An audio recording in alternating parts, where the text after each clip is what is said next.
everyone, welcome to my channel, or welcome back if you've been here before.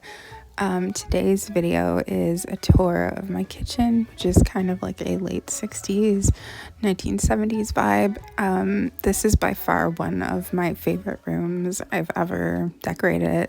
I'm so happy with how it turned out, and I can't wait to share. This is by far the biggest transformation, I think, in the house. And if you'd like to see what it looked like before, you can go ahead and check out my kind of before empty-ish house tour, which I can link below.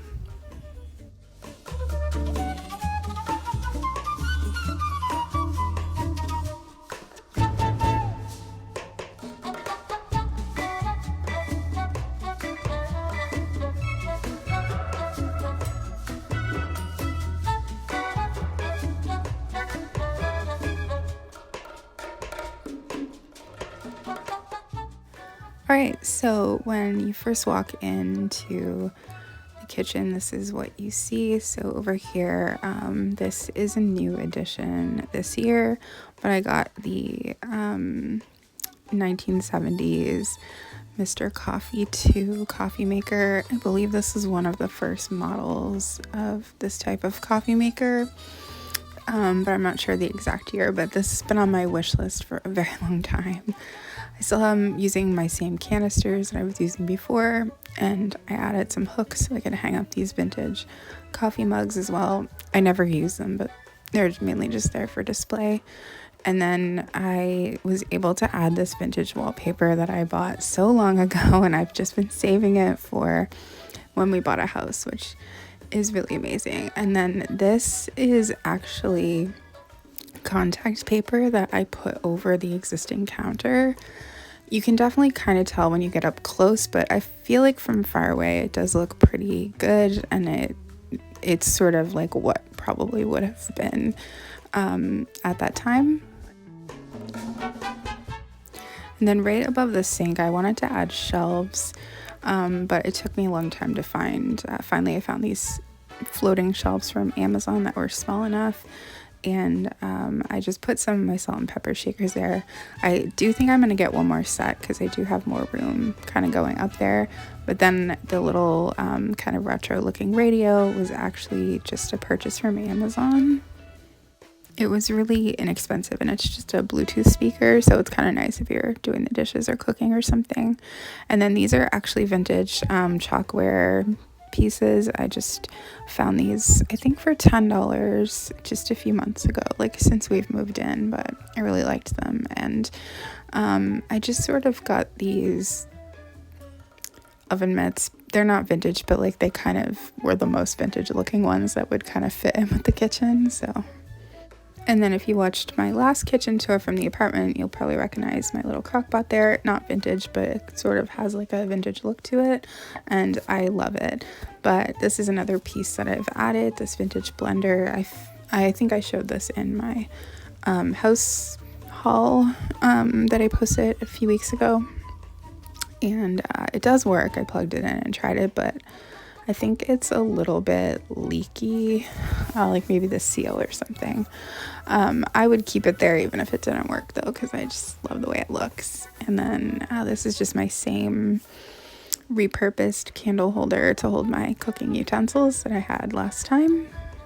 I really, really wish that I had a vintage stove, but it's a modern stove, so just kind of have to work with that for now. I'm hoping I could find a vintage inspired one in the future, but I did go ahead and put my Pyrex coffee and tea pots on there, although I don't think you're supposed to use them with like a flat top stove. And then I just added a couple floating shelves over the stove.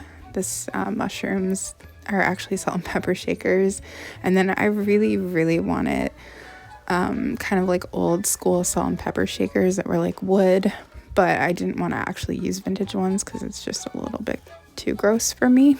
But I did find these ones that I think are pretty close to what the original ones look like, so I was happy about that. And then I just have my same Spice of Life spice rack up, and then this is like such a big deal for me. I've wanted this mixer for years, and finally this year I went ahead and bought it from eBay. It was quite the process to get it to me. First it arrived broke, and then I had to get another one, but very, very happy to have that in my kitchen. And then I'm pretty sure I had both of the recipe holders in my last video. So there's kind of an overview of that corner.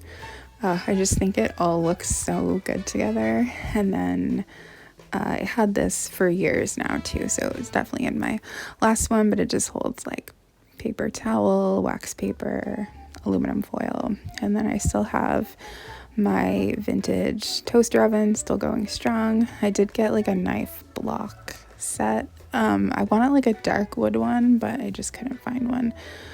So that's kind of an overview of this side of the kitchen.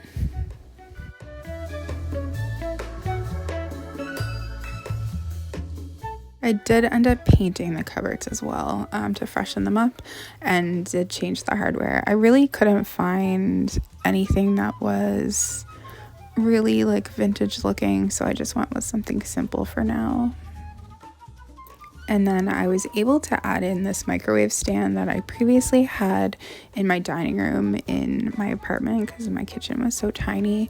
So mainly, well, obviously the microwave is on it, but inside I just use it for baking stuff, and then on the top part I just have a lot of kind of vintage baking things. These Betty Crocker birthday candles are like one of my favorite finds. And I have some Pyrex. The red one was actually belonged to my grandma that she gave me. The cookie jar isn't vintage, but it's sort of made to look vintage. And then I have my Pyrex primaries in here as well, one of which was my grandma's she gave me. And then I've got a vintage Pyrex like cookie jar, which I just use these to keep cookie cutters in. I just think it looks cute.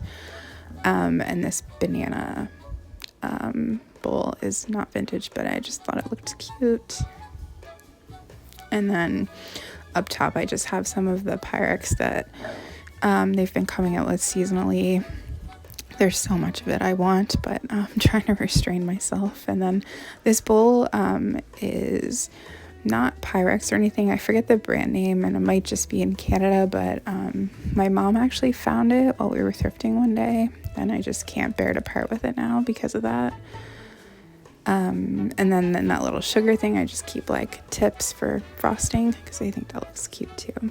And then up top, I just keep some vintage mixers and a vintage milkshake machine. And then on top of the microwave, I do just keep some vintage. They're like these cookbook card type things. Just keep some reusable napkins, like cloth napkins. And then there's some non-vintage cookbooks there as well. Just kind of baking stuff, I guess. And then down below is where I keep all of my baking ingredients. And then next to the microwave stand is where I ended up putting that like vintage letter sorter, and then I just have a water cooler. So I really wanted this kind of style of garbage can, but in white, but I just couldn't find it, so I settled for stainless steel for now. It does match the fridge, even though I'm not a fan of stainless steel. And we did end up painting the walls yellow, which makes me really happy. And I just have this bulletin board that I put some of the wallpaper on the back of, and I just have some like vintage ads cut out and just different little things up there. And then I do have some photos of my grandma and my mom and me when I was a kid baking, and I have some of my grandma's recipes written in my mom's handwriting that I laminated. I was just showing there my grandma that was taken in the early 80s, but it was like very 70s wallpaper. So yeah, I think I already mentioned stainless steel is not my favorite, but I do hope that I can find some vintage inspired looking appliances in the future. So I went ahead and added contact paper to this countertop as well. And then I've just been keeping all of my vintage cookbooks over here in this little cake tray. I have this cute little plate in there that says, if I knew you were coming, I would have baked a cake. I love it. And then my Betty Crocker cookbooks as well. I just think it looks kind of cute. And then above that, I did end up removing the doors, which I love. I'm so happy I did. I love the way that it looks. I'm still trying to figure out like how I want to arrange it. I think I just have too much Pyrex and I need to settle on like a couple of patterns and then maybe just try to collect those and display it. But I do still have all of my spice of life. I almost got rid of it. And then I have a lot of other like mushroom type things. That's very like 70s. So I used to just put these out in fall time, but now I have them all the time. And then I have some mushroom Pyrex bowls there, which I want to get more of those. I think it's called Forest Fancies. And then I've got the Spring Blossom. And then I've got I think I had these up top in my old tour, which I can link below if you want to see what that was. So I think I already mentioned, but I do still have all my Spice of Life. I almost sold it, but then before I had the chance to, I actually found another piece of it, which is the Fondue Pot, which I think I found for $4.99, and I took that as a sign that I should keep it, and I'm kind of glad I did because it fills in this space really nice. But I couldn't believe I found it for so cheap. It's in really good condition too, so you know, that's what I've got there. And then above it I just have those vintage canisters that I had in my last apartment too. And then I just have the same clock as well. But I really like that I took the doors off because it gives so much space for, you know, display things, and it just makes me happy. And then over here, I'm just hanging a few of my aprons. And the curtains that I had in my last place, I'm sad that they don't fit in these windows, but so I just kind of got some plain ones, but hopefully I can find some vintage ones that will fit eventually. But overall, I'm just so happy with the way that this turned out. It makes me so happy when I come in here every day. It's like the kitchen that I've been dreaming about for such a long time. So it's so cool to actually like have it put together, and I'm just really happy with the way that everything kind of came together and turned out. And I'm really glad I saved that wallpaper because I feel like the wallpaper like really makes the room. So anyway, thank you so much for watching, and I hope you guys enjoyed this. I'll definitely leave my past kitchen tour, and if you want to check out the empty look, or maybe I'll include some photos, some like side-by-side photos at the end of this video. But it's definitely been a major transformation compared to like the real estate listing photos. Anyway, thank you for watching, and I will see you again soon.